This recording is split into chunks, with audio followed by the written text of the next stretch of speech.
Hello, I hope you're having a fabulous Memorial Day weekend as our time continues to grow together. And I've made this a habit now. This is my fifth day, yay, fifth day of doing my Facebook Lives as I've done a 30-day commitment. So thank you for joining me. One of the great things I realized that doing these, I get to ponder over thoughts I've had and how I've been working with some of my clients, and I see how they make decisions versus how I make decisions. And I realize there's a big gap. Yes, that's the gap between, what works for some and what doesn't work for others. And the thought I had today was, do you find yourself saying yes when you want to say no? And I think that's a really big one. If you do, write it down, say yes if you do find yourself saying yes to more things that you'd like to say no. And a lesson I learned a long time ago, whether I'm saying yes to people, places, or things, or I'm saying yes to myself or not saying yes to myself, it's an interesting thing. Years ago, my dad would say to me that there's one word you have to learn, Lisa. It's only one word. It's a two-letter word, and the word is no. Is learning how to say no to things that don't serve me, learning how to say no to something that just because someone asked doesn't mean to do it. And personally, when it came to some of the challenges I had, it was even saying no to things that weren't working for me, like food choices and people, places, and things.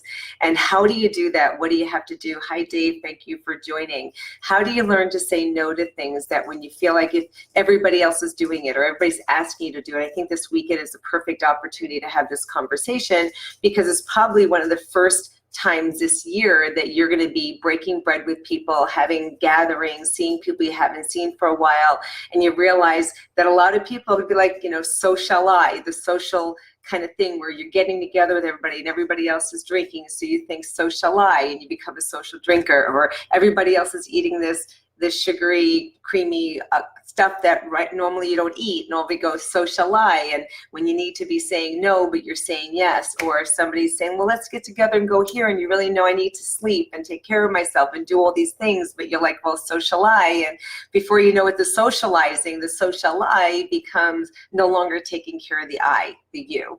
And a lot of times I think people feel like they have to be part of something and they need to do what everybody else is doing to be part of it. So if you feel like you should be saying no and you're saying yes, I want you to listen to this, because I learned this a long time ago. A lot of people say, well, I can't take care of myself. I can't go out with others because if I'm going out with them, everybody's eating. Well, I'm going to share with you that I used to have an eating disorder. I had spent 13 years in dis-ease with myself, and I used food to feel better. And I don't just mean a little food. I mean a lot of food. I was binging and purging, anywhere from 5 to 18 times a day. I was consuming upwards of 18,000 calories a day. I'd go to public events with my friends and family, and I found I'd rather be in the kitchen or working around the food because I'd be inhaling it, eating as much as I could, and then finding a way to get rid of it. And what I realized is that there were people that ate and they kept it, so they looked heavier, heavier, heavier, heavier, and they became obese. Well, I was kind of the secret binger where you didn't know I was doing it because I'd find a restroom and be able to get rid of it. I'm telling you this because I think it's important that we understand that sometimes we're looking for love and looking to connect in ways that aren't serving us. And maybe we're in situations with other people and we're finding everybody else is having it, so you say yes. And I think back to the time when my mother would turn around and we'd be at a gathering, and especially if it was a birthday party, and they'd be serving cake, and she'd say, oh, you have to have the cake. It's bad luck if you don't have it for the birthday. And I'm like, it's bad luck. Well, if I was a diabetic, you wouldn't be pushing cake on me. Well, there's a lot of food pushes out there. There's a lot of everything pushes out there where people think just because everybody else is doing it, you need to do it. And I think you need to know when to say yes and when to say no. So I'm going to share with you, I've had 25 years of not binging and purging and taking care of myself and learning how to make this a priority, me. And I encourage you to learn how to make you a priority. And how do you do that? Is learning to say no. Two-letter word, say no. Type it in, no. Thank you, Michael. But write in no. To sense of saying no to other things is saying yes to you. It changes everything, and I think people don't understand that. One of the things I found is people go, well, I can't go out with my friends because everybody's a drinker. And I'm like, well, I have not drank alcohol. I pretty much have maybe two maybe 3 drinks a year. It's kind of a joke, and I don't even have that many because I share it with my husband, because I found I was a lightweight. In other words, you would tell him I'm a cheap date, expensive wife, because I couldn't drink. If I have alcohol is like sugar to me, and I will get a little bit of a buzz and I'll crash. So I don't feel good around it. So why even do it? So people think, well, I'm out with my friends, everybody's drinking, I have to drink. And I'm going to tell you, I've spent the last not even 25 years, last 35 years not drinking. So I didn't feel like I had to drink because everybody else was doing it. But my vice and what I used to use was food. So if everybody else is eating, I'll eat. And I remember my first year with my husband, we're together 20 years now, and my first year with Yardley, you know, he would eat all this stuff after 10, 11 o'clock at night. It was like, he was a nighttime eater. And I would think, you know, he's skinny, he's doing that, he's eating it, I'd eat it too. And before I know it, I'm over there putting on weight. Now, first year together, I actually put on 10 pounds. That's the most I've ever done in my entire life. And that's it. That's never going to happen again. And I released that weight, and I didn't gain it back. And I've stayed within 5 pounds of my ideal weight for the last really 30 years, other than that 1 year when I was keeping up with him. I'm like, how come he's not getting heavy and I am? And I realized, like, just, you know, why was I doing this social lie? Like, he's eating, I want to keep him company, I'm going to eat too. And I realized I can keep him company, I don't have to do that. You know, so right now the conversation ends up being around food, because with this holiday, I feel like everybody's getting together and having meals with everybody. There's lots of desserts, lots of partying, lots of drinking, and all of a sudden you're social lie. You're not saying no when you need to, and you're saying yes.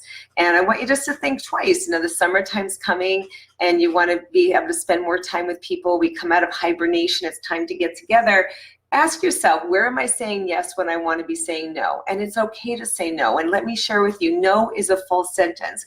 It's not no because, it's not no and all the things. When you give people other reasons why your no is there, then you're giving them an open space to actually tell you if it's a good no or a bad no. And I don't think they should make that decision. I think you should make that decision.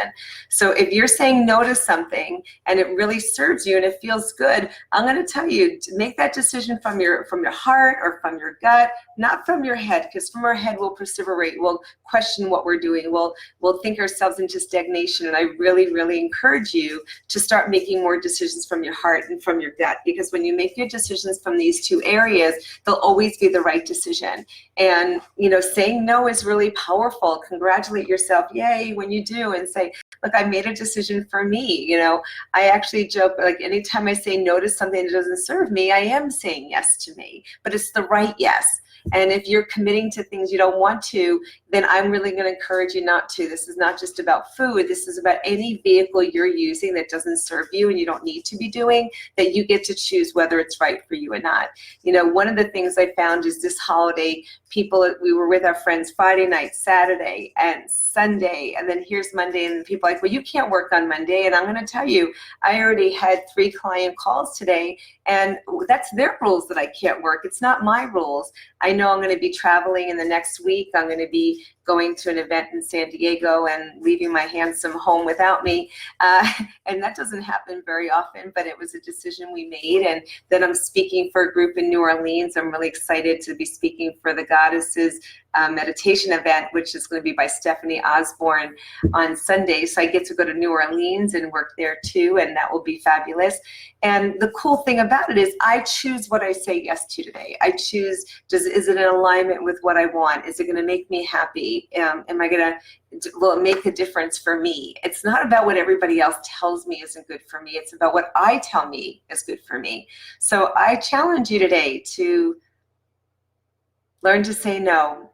Say no to what doesn't serve you, find out what does, and say yes only to that. Not because you think you have to, not because you think you're supposed to. There's no shoulda, coulda, wouldas.